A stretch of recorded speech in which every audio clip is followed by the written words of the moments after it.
Welcome to another great week of the Blitz. I'm Callie Talby. And I'm Jack Rude. A lot happened over the holiday break in sports. Starting with football, the football season came to a close this past weekend as they fell to the Owls of Kennesaw State in the first round of the FCS Division I playoffs. Macy Marin has the story on their record-breaking season. The number 14 Samford football team traveled to play number 16 Kennesaw State last Saturday in the first round of the NCAA Division I FCS playoffs. The Bulldogs previously played the Owls earlier this season, beating them 28-23, coming as the Owls' only loss in their season. Unfortunately, Kennesaw State came away victorious this time as the Bulldogs lost a heartbreaker on the road to the Owls 17-28 to end their 2017 campaign. Samford finished their season 8-4. They had a very successful season, making the playoffs for back-to-back years for the first time since 1992. They also had players honored by the Southern Conference. Samford junior quarterback Devlin Hodges was named Southern Conference Offensive Player of the Year, while Samford's junior defensive lineman Ahmad Gooden was named Southern Conference Defensive Player of the Year. We are proud of our Samford football team's season, and we look forward to seeing everything they are able to accomplish in the off-season. Thanks, Macy. Definitely a fun season to watch these boys play. This past week, Samford Volleyball wrapped up their season, making it to the quarterfinal match of the SoCon tournament. Blitz reporter Emily Whitmire has the story. The Samford Volleyball team lost to SoCon runner-up Wofford on November 17th in the SoCon tournament. The Bulldogs lost a back-and-forth contest 3-2. Samford won the first set 25-18. The Bulldogs then played the Terriers close in sets 2 and 3, but suffered back-to-back losses of 25-22 and 25-20. In the fourth set, Samford trailed early but rallied back to win 25-23, which forced the fifth set. Both teams battled hard in the last set, but Wofford won 15-11. Samford sophomore outside hitter Kelsey Hobbs had a great match, finishing with 23 kills, 12 digs, and 2 service aces. Junior outside hitter Krista Basing compiled 20 kills and finished the season with a total of 501 on the year. Sophomore Shayla Phillip added 14 key kills, and junior Taylor Anderton had 55 assists in the contest. Samford finished the match with 5 players who had double-digit digs. The Bulldogs finished the season with 13 wins and 18 losses. For the Bulldog Blitz, I'm Emily Whitmire. Men's basketball was back in action in the Pete Hanna this past weekend. Blitz reporters Hattie Brees and Addison Hill have that recap.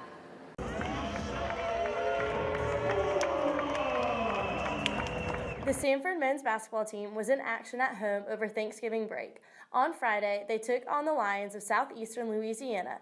The team limited Southeastern Louisiana's starting lineup to 34 total points Friday, but the Lions reserves outscored the Bulldogs bench 43-5 en route to a 77-71 victory held at the Pete Hanna Center. On Sunday, the Dogs were back at home as they took on the Mississippi Valley State Delta Devils in a non-conference contest at the Pete Hanna. Samford's Justin Coleman registered his first career double-double as a Bulldog Sunday as the guard scored a team-high 21 points and handed out 10 assists en route to an 83-70 home victory. The Samford University basketball team will next be in action December 3rd at 2 p.m. as the Bulldogs make the short trip east to Jacksonville State University for an in-state showdown against the Jacksonville State Gamecocks. This past week, head baseball coach Casey Dunn introduced his 2018 signing class. He feels these strong new additions will be great for his program's continued success. Caleb Canada has the story. The Samford baseball team had to say goodbye to a few key players this past offseason, but luckily they've got a signing class chock full of young potential. Well, I think the first thing you look for is obviously guys that have the right ability level. You're looking for two things in terms of ability. You're looking for the guys that you think will be ready day one, and those guys that are physically mature, that have the competitive nature and have had the success that says they're going to be able to come in right away and contribute. But you also look for the guys that have a lot of upside, you know, and at Samford, we hope to find guys that can come in and contribute right away. Like I said, last year's freshman class had 4 freshmen that were really good from day one, but a lot of times it's guys that need development, they need strength, they need fundamental development, and you know, we have to kind of take some chances sometimes that we can help develop and help further a guy's ability once they get to school. Woohoo! Go Samford! The Bulldogs stressed versatility in this signing class, and they got just that. 3 out of the 10 signees are two-way players, meaning they bring skills to both the mound and the field. especially Jalen Long's a kid out of Montgomery that has a really big arm, but has a lot of athleticism at the plate. Sonny from here in town, and then Reese have a lot of pitchability and a lot of success at high levels in terms of the high school and the summer baseball. So you're encouraged by what they've done to this point. You just hope a year from now when they come in that they're able to transition that to the college game. Well, it looks like the future is still bright here in Homewood. For the Bulldog Blitz, I'm Caleb Canada. Thanks, Caleb. We're really looking forward to next season. Track and cross country star Carissa Nelson is making headlines for herself once again.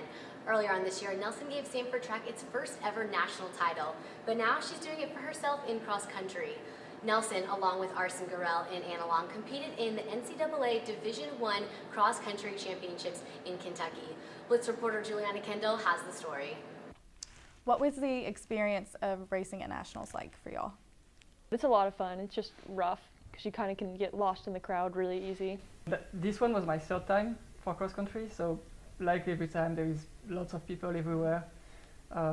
Any weakness during the race, every time you slow down just a little bit, there is 10 people passing you, and if you pick it up, you can pass lots of people. So it's lots of people around me, and it's just getting used to be hurt while there is many people around you, and even if you're not in the lead, which is a really hard thing to do. Did you do anything differently to train for this past nationals compared to the 3 before? I was way behind for my training, but I still got hurt 6 weeks before the national meet, or 8 weeks, and then stopped for 2 weeks. So I really trained for only 6 weeks. What's been the best moment of y'all's cross-country career, in your opinion? I think racing regionals this year was really fun. The semester has been really hard for me, just not only with cross-country, but school and just being far away from home.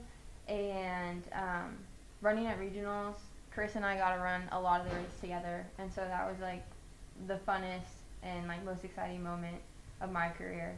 And then qualifying for nationals individually. What are you looking forward to in the upcoming track season?